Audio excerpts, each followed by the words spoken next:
Ever stretch your fingers or bent your knees and heard that satisfying pop? What's actually happening inside your joints when they crack? It's not your bones rubbing together. It's gas.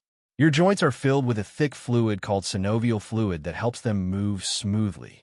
When you stretch or twist, pressure inside that fluid suddenly drops, forming tiny gas bubbles.